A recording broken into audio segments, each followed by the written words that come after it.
At 6. I'm not gonna lie, I'm very livid right now. DMV lines lasting hours. Yesterday, it was a 6-hour wait time. Day after day. This has just been a huge failure. And now lawmakers want answers. No one should have to wait hours to receive a basic government service. About why the Real ID rollout is a real mess for California. Good evening, I'm Tony Lopez. And I'm Christina Janes. The budget hearing at the state capitol started at 4. Now, last year, lawmakers approved $226 million to hire additional DMV staff to handle the switch to the federal Real ID program and to keep the doors open on Saturdays at some DMV offices. However, the Saturday hours did not start until mid-June and only for part of the day. Now, lawmakers want to know, how is the money being spent and why are there such long lines at every DMV office? CBS 13's Lamore Abrams is live getting answers. Lamore? Hey, Tony and Christina, we just walked out of this hearing and it was heated. For months, DMV customers have complained. Well, now lawmakers are fired up and they want the DMV director to take accountability for these long wait lines we're experiencing and the outdated technology they say may be the root cause. Take a listen to just one exchange. That was not an answer to the question. How often? A lot? A little? Every now and then? I mean, you must have some idea of the description of how often your technology fails. Can you give me some kind of a description from the director of this department? So as we did, and there was an upgrade that was done over the weekend. We did have a failure of where not all the workstations were open yesterday. That happened yesterday. I would have to go back to get the definite numbers. With Homeland Security, it's able to require only one document that a customer has to bring in. That's DMV Director Gian Shiamoto in the hot seat, taking tough questions from lawmakers just moments ago. She says the department's in the process of modernizing the computer system, but the revamp won't be done for another 3 years.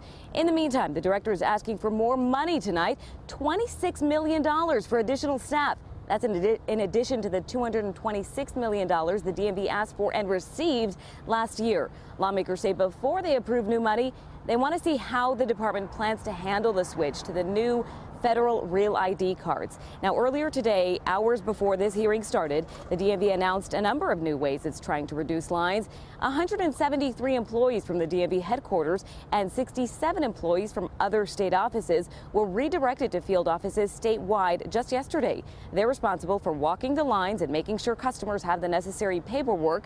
The DMV is also adding self-serve registration renewal kiosks to 10 more field offices and 50 more grocery stores. It's also launched 2 new pilot programs. One will text message customers shortly before their service number is called. The other adds self-check-in kiosks so people can bypass the Start Here line. But tonight, lawmakers say none of that addresses the false wait time estimates posted online. Take a listen.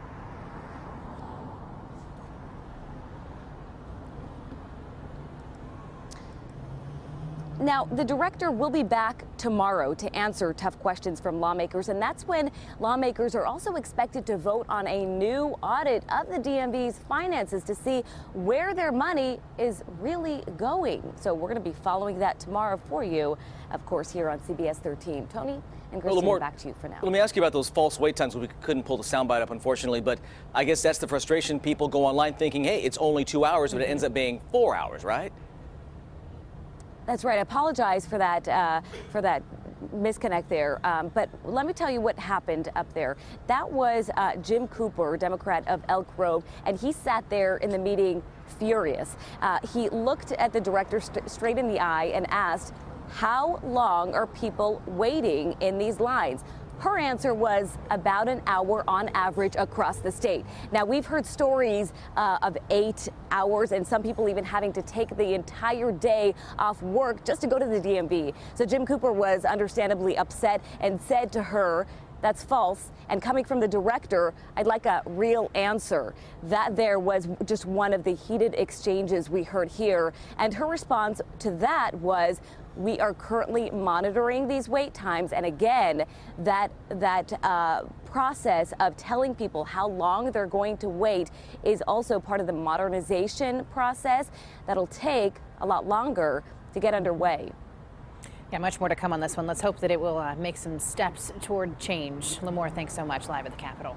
Let's expand on this issue now. In addition to the extra measures put in place today, the DMV also added Saturday hours to 60 field offices statewide, including a number of offices in our area. As of this past Saturday, those offices are open 8 until 5. The DMV also added weekday hours to 14 field offices, including a handful around here. The DMV now opens at 7 every weekday, except Wednesday when it opens at 9. You can get the full list of DMV office hours on CBS13.com. Go to the links tab on the lower right. Now, in addition to today's hearing, the DMV also faces a possible audit with the Joint Legislative Audit Committee. The committee will meet tomorrow and decide whether to move ahead with the audit. Some of the questions they're expected to pose to the DMV are: how accurate and reliable are the wait times posted on the DMV website? Is the DMV on track to meet its hiring projections? And have the addition of Saturday service and extended weekday hours reduced overall wait times? We've gotten this question a lot. The DMV says reasons for the long lines is the switch to the Real ID. So what exactly is that? Starting in October of 2020, the federal government will require a Real ID to board a domestic flight or to enter a military base in most federal facilities. You do not need a Real ID to drive, and you can use your passport or military ID to fly. In order to get a Real ID, you must go to a DMV in person and bring a number of documents in order to apply. An estimated 23 million Californians will apply for the Real ID in the next 5 years. Now, we posted this story on our Facebook page, and boy, have you all had a lot to say. So join the conversation there. Go to facebook.com/CBS Sacramento and post your comments.